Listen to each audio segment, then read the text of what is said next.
spend at least a week a year where I go off and just read people's PhD theses and new things that are going on in the field. Bill believes a prime ingredient of his success was his early fascination with computers.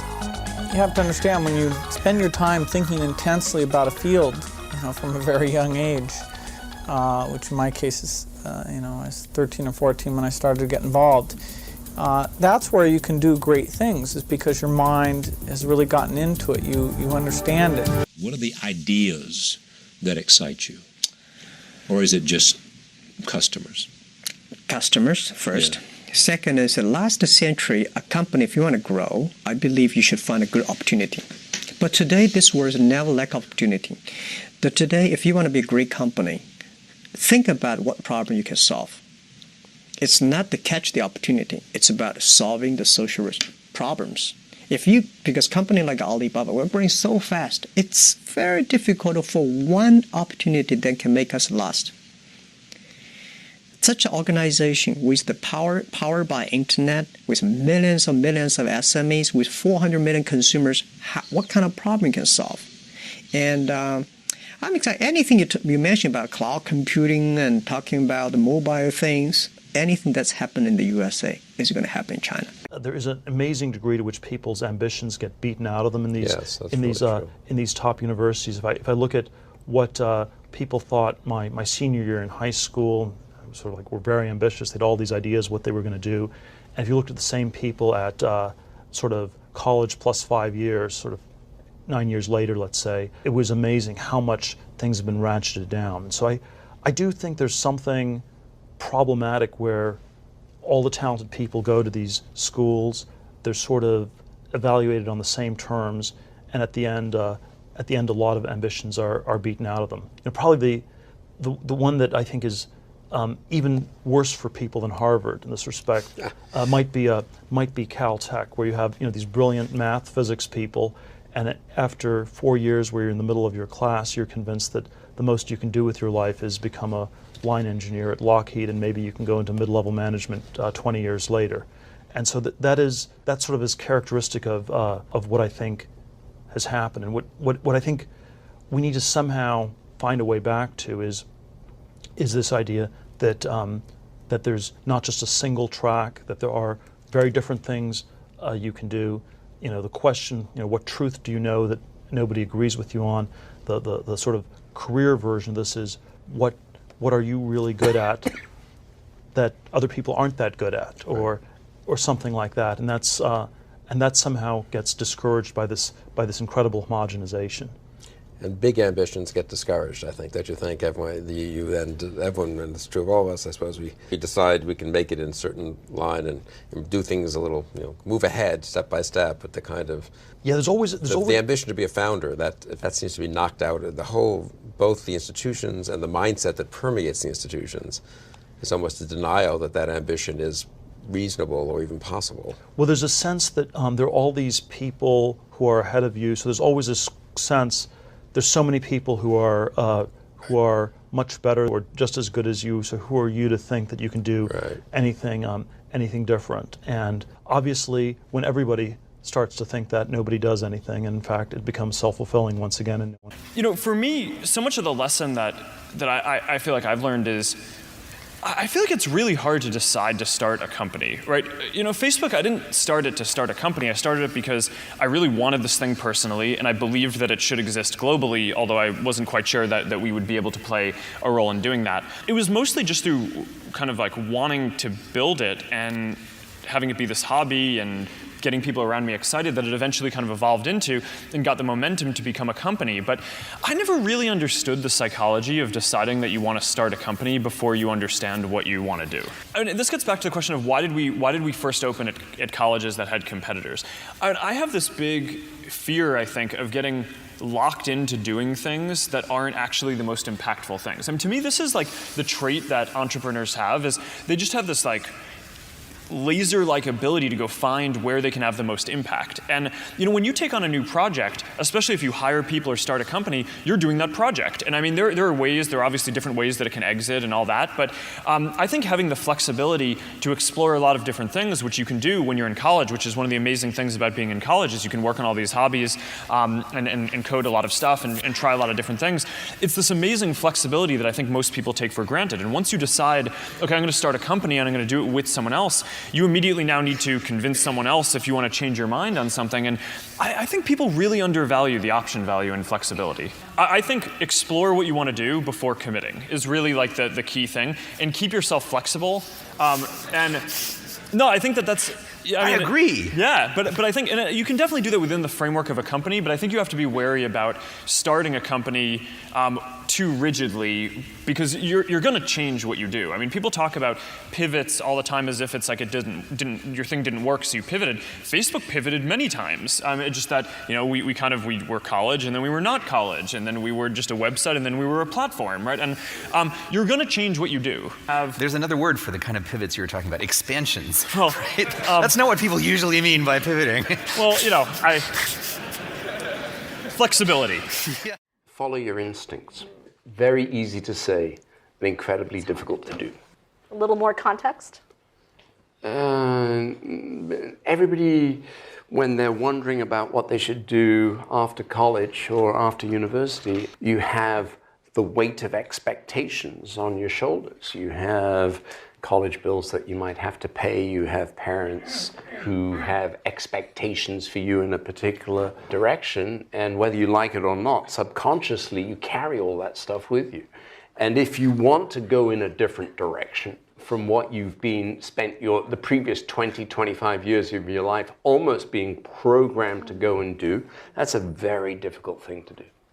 What matters eventually is the quality of the investment decisions made and the acuity with which those are made. And it's somewhat similar to the analogy that people used to make when newspapers were read more frequently than they are today, which is not to get sucked up into believing your own headlines.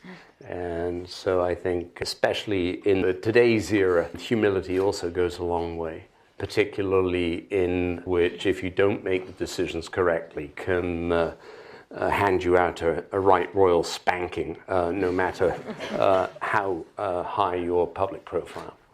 Do you believe that there will be another Steve Jobs in the next 5 to 10 years?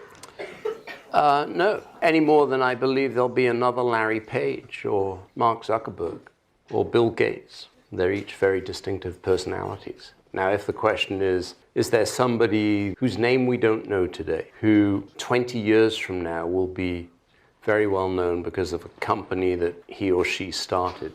Absolutely, yes. Why do I think Sequoia is the preeminent venture firm? I don't.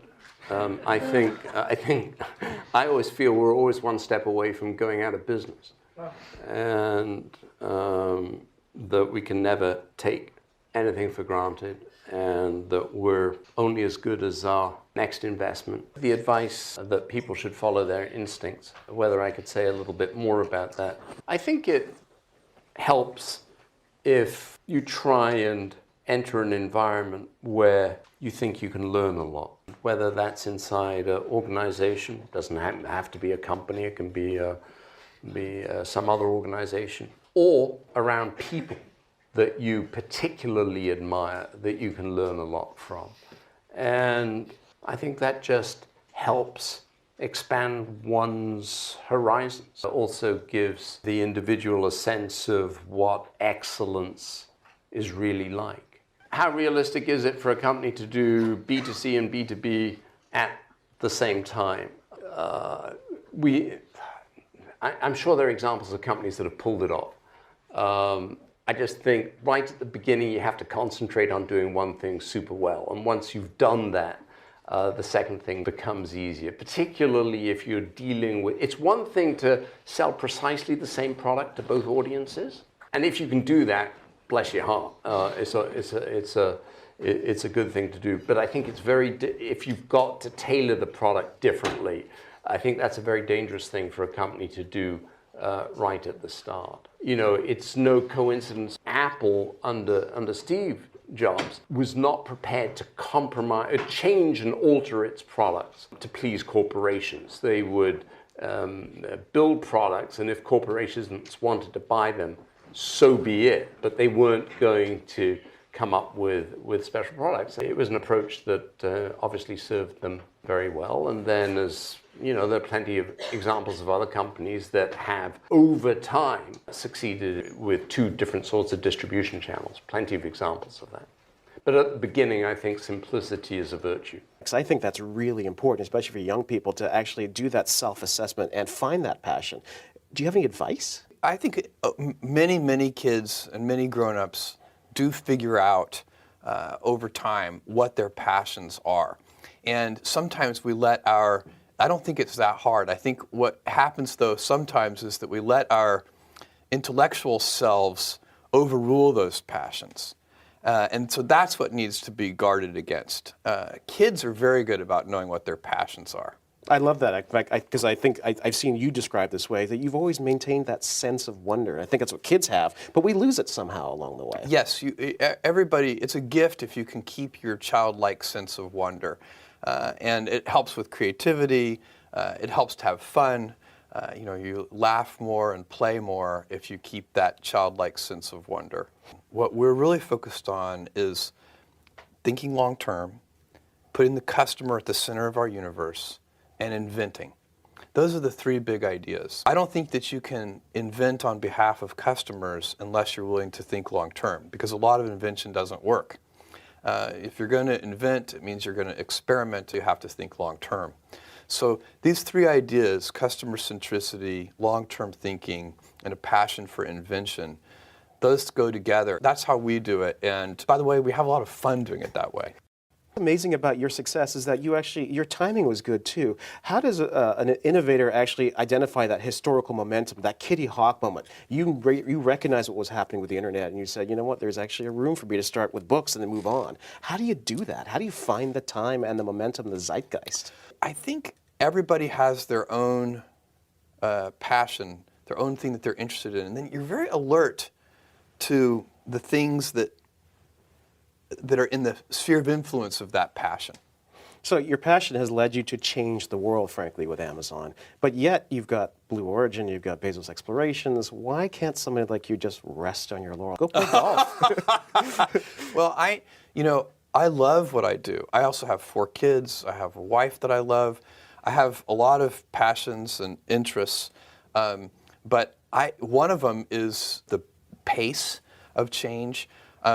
I love the fact that I get to work with these big, smart teams. The people I work with are so smart, and they're self-selected for loving to invent on behalf of customers. And so, it's not, do I love every moment of every day? No, that's why they call it work. There are things that I don't enjoy, but if I'm really objective about it, and I look at it, I'm so lucky to be working alongside all these passionate people, and I love it. How do you remain nimble? Because there is somebody in their dorm room who could eat you up for lunch the next day. My belief on this is, first of all, that's completely correct, and you can never assure anybody that can't happen. But I think if you have a customer-centric culture, that cures a lot of ills, because we wake up, let's say you're the leader in a particular arena, if you're competitor focused and you're already the leader, then where does your energy come from? Whereas if you're customer focused and you're already the leader, customers are never satisfied. So if you're customer focused, you're always waking up, how can we make that customer say, wow? How can we, our energy, our passion, we want to impress our customers. We want them to say, wow. It's that kind of divine discontent comes from observing customers and noticing that, things can always be better. There's always a sense that people have that it's really hard to come up with answers. All the answers have already been discovered in one way or another. And I think that's not the case. And I sort of divide things up into conventions, which are things everybody knows to be true. At the other extreme, there are mysteries, things that nobody can figure out. And in between are these things that I call secrets, which are things that you could figure out. They're hard, but if you really work at it, you could figure something out. And one thought that I have is that there are many secrets left to be discovered. I actually think that this is a somewhat non-conventional view, because I think the conventional view is that most secrets have been discovered and that there's nothing new to find. And so, and this is certainly, it is true certainly of certain domains, but I think most things are not like that. And I think there are a lot of fields where new things can be found. We're often discouraged by sort of a version of globalization. We think there are 7 billion other people in the world, and there will always be someone who will have already thought of it. And if no one will have thought of it before us, it must be almost impossibly hard. And so it ends up being this sort of self-fulfilling thing where we don't even try. And I do think the only people who will discover secrets are people who work at it and who try doing it. And I think that many of these great companies have something like this at the core. It's some domain of knowledge, some area where people think they can figure out a lot more. At PayPal, we were very interested in this, in the intersection of money and cryptography. Could you create a new digital currency on the internet? And it was a fairly idiosyncratic field. There were a small number of people working on it. There was this financial cryptography community, and you could sort of understand the field. You could get to the frontiers, and you could explore it quite a bit more. And so I think the second idea I want to leave you with is there still is a frontier left, and the frontier is not infinitely far away. There's certain places where the frontier has been closed, so geographically it's kind of closed, but there are many places where you can still get to the frontier, and it's actually, there are many directions you can go where the frontier is close and where there's a lot left to be discovered. You have developed this at least profile of a young man in a hurry. With all the rough elbows that suggest. I think it's how should I put it? We look at all of the cities and we know that the transportation systems there are just they're not serving everybody's needs. I mean, even here in New York with a great mass transit system, there's still 2.5 million cars going over those bridges every day. And so we just believe we can help the city do better. I guess most successful entrepreneurs are not waiting for it to come to them, for success and not waiting for progress. We are generally a little bit forward-leaning when it comes to trying to make progress happen. For me, it's about problem solving and loving to solve problems. And so if you are passionate about solving problems, sometimes I just like to describe this as like, imagine a really great math professor with no problems to solve, right? A great math professor is somebody who wants the hardest problems, who wants to solve them and loves solving them. That's kind of how I feel about my work. And so it's not about a man in a hurry. It's more about really interesting problems in the world and how do you lean into them and solve things that people maybe thought weren't even possible to solve. And that's fun. For us, we don't really aspire to be somebody other than ourselves. And part of being ourselves is sort of reimagining the way things could be done. So we like to take the impossible, we like to take the old way of doing things and just completely change it. That's part of who we are. But there are great CEOs, great founders, great leaders out there, and there's something to learn from all of them. In fact, there's something to learn from the ones that aren't great too. Like, again, everybody sees success, they see failure, and we see that personally and we should learn from it, but why not learn from other people's success and failure? There's something to learn from all of them. It depends how you look at it, but when you have sort of this problem-solving culture, the core group sort of depends on the problem that's being solved. And so it's very dynamic what that core group is and on what problem. I have 10, 11 direct reports, and then depending on what the problems of the day are, can determine how many of those folks are in a particular problem. And by the way, a lot of problems getting solved that I'm not involved in. And so figuring out which ones that you go into, how do you prioritize it, how do you get to the future faster is one of the things we spend a lot of time sort of architecting. Silicon Valley and sort of the state of Silicon Valley, do you think it's at a high point of invention right now, or at a plateau, or at a low point, or well, I think there's jumping off? Yeah, it's funny. It reminds me, like, look, I've been an entrepreneur since the late 90s, and I remember in 2001 I was raising money. I was raising money in the fall of 2001 for a networking software company, and I remember going to one of the restaurants in Palo Alto, which used to be bustling, and like you'd have to book, like, get a reservation like a month ahead of time or something, and it was empty. It was like tumbleweeds. And I remember a VC telling me that all the things that could be invented, this is 2001, all the things that could be invented in software had been invented, and that there was no more innovation left in software. And right, so that irrational sort of, there's irrational exuberance and irrational pessimism. I'm just generally an innovation optimist. I just think there's just problems to be solved everywhere, and once you solve them, you already see what's, I like to say boredom is only the result of a lack of imagination. And, the minute you solve one thing, you just sit down for a few minutes and then you come up with like 10 more ideas. So I think I'm an optimist, like there's just so much more to do. I think what's very interesting, and maybe this is because of our global reach and just where we've been, is Silicon Valley, I think, has been sort of the North Star for innovation, or the hub of innovation globally. And I think that is no longer going to be a thing. I think if we go 5 years out, you're going to start to see hubs of innovation. This is about to be real, at least with a couple major ones, right? I'm just going to ask you one more question because our time is up. You're worth a lot of money now. What's the most expensive thing you've bought? Well, I think what a lot of people don't know is that I've never sold a single Uber share. So the most expensive thing I bought before Uber started, and it's my home, and it was right around $1 million. Okay. So I got a mortgage. You still have a mortgage? Yeah. Amazing. Fabulous. Thank you so much, Travis. Okay. Chengkong is the Cantonese word for the Yangtze, China's longest river, and it is more than just a name for Li. 呢個 Yangtze River 點你解釋啊？就長江咧點解能夠成為長江咧？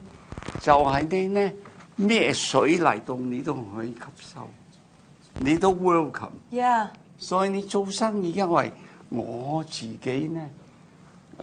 當我22歲做生意嘅時候， Yeah. 我表面係好謙虛，但裏邊好泡， Yeah. 唔係咁好。所以我自己勸誡自己，做個名長江，你要做到長江咁大嘅水呢，你一定要謙虛，一定要吸收其他水嚟。你好似長江。我就想間公司呢有成就。但係我經營嘅方式咧，我採用咧 check and balance。你一定咧要令到用西方嘅管理模式，但係有個內心嘅哲學咧，我就選咗中國儒家好有用嗰一 part。咁多年嚟都證明咧係。我哋都幾好，尤其高級行政人員咧，你只要睇我哋嘅 turnover 係好少驕傲嘅。What's the lesson? The lesson say you need to be very careful to manage the company. Also, don't investment and like a gamble. The key pieces of advice Li Ka-shing is passing on to his son.